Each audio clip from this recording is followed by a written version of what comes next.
खबर क्योंकि आई कि सीज फायर के बाद अमेरिका की टीम जो है एनएसए वो रावलपिंडी पहुंची है। अब इसमें भी कई कहानियां आ रही है। एक कहानी आ रही है कि नूर खान हवाई अड्डे और किराना हिल्स में जांच की जाएगी। एक कहानी है कि पाकिस्तान में कुछ रेडिएशन हुआ है।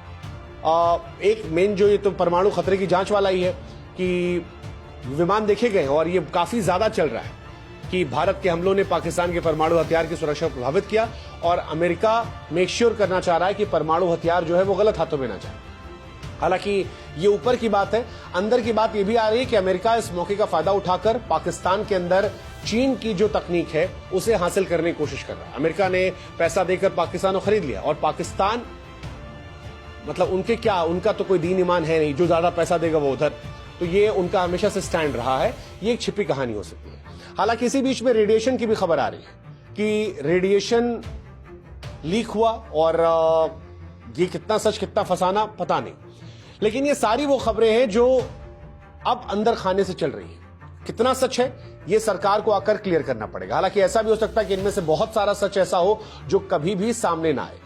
लेकिन एक सवाल जो लोगों के मन में आया कि युद्ध विराम के बाद क्या, क्योंकि अगर अमेरिका ने इंटरफेयर करके इस युद्ध को रुकवा दिया तो अब आगे क्या, क्योंकि बीती शाम भी सीजफायर उल्लंघन हुआ था।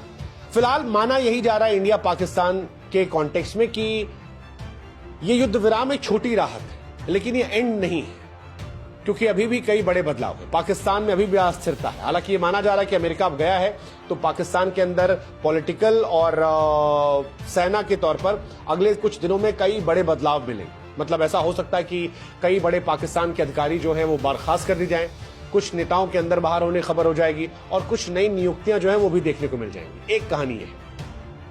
दूसरा, पाकिस्तान के अंदर अभी गिलगिट बाल्टिस्तान वाला मामला खराब हो गया है। पीओके को लेकर एक मौका है। हालांकि अमेरिका कश्मीर को लेकर इंटरफेयर करने की कोशिश कर रहा है। भारत ने क्लियर किया है कि आप कश्मीर को लेकर नेता मत बनिए, हम अपने हिसाब से देख लेंगे। एक कहानी ये है। परमाणु खतरे का जिक्र जो है वो तो लगातार चल ही रहा है कि क्या भारत अपनी पॉलिसी चेंज करेगा नो फर्स्ट यूज की, या पाकिस्तान की पॉलिसी को चेंज करवाया जाएगा। क्योंकि अगर भारत पाकिस्तान से न्यूक्लियर वॉर को लेकर युद्ध रोकता है तो पाकिस्तान हमेशा इस चीज का जिक्र करता रहेगा। ऐसे में भारत को एक अल्टीमेट सोल्यूशन चाहिए होगा न्यूक्लियर वॉर को लेकर कि क्या इसका सोल्यूशन है। या तो जैसा हमने कहा, या तो हम भी अपनी पॉलिसी चेंज कर दें कि भाई साहब जब हमको लग रहा है कि तुम उठाने वाले हो उससे पहले तुमको मार के हम खत्म कर दें, या तुम भी साइन करो कि नहीं लड़ेंगे और दोनों ताकत दिखाएंगे, पापा को नहीं बुलाएंगे या घर से चाकू और सामान लेकर नहीं आएंगे। वो भी देखने वाली बात है। एक कहानी जो है वो ये है कि अब पाकिस्तान में अमेरिका वर्सेस चीन भी हो सकता है, क्योंकि अमेरिका इतना पैसा खर्च रहा है। अमेरिका चाहता है कि वो इंडिया और पाकिस्तान दोनों को थोड़ा थोड़ा कंट्रोल करे। जैसे रशिया यूक्रेन के युद्ध में इंडिया की पावर का काफी जिक्र हुआ था। इंडिया ग्लोबली काफी पावरफुल बन गया था कि हम दोनों से बात कर रहे थे। अमेरिका भी वो चौधराहट दिखाना चाहता है कि देखिए हम कंट्रोल कर रहे हैं, दुनिया में सुपर पावर हम। लेकिन इन सबसे क्या भारत कमजोर हुआ है? नहीं, भारत नहीं हुआ है। भारत ने अमेरिका से लेकर पाकिस्तान को औकात दिखाई है, विच इज ट्रू, और ये हमें आपको मानना पड़ेगा।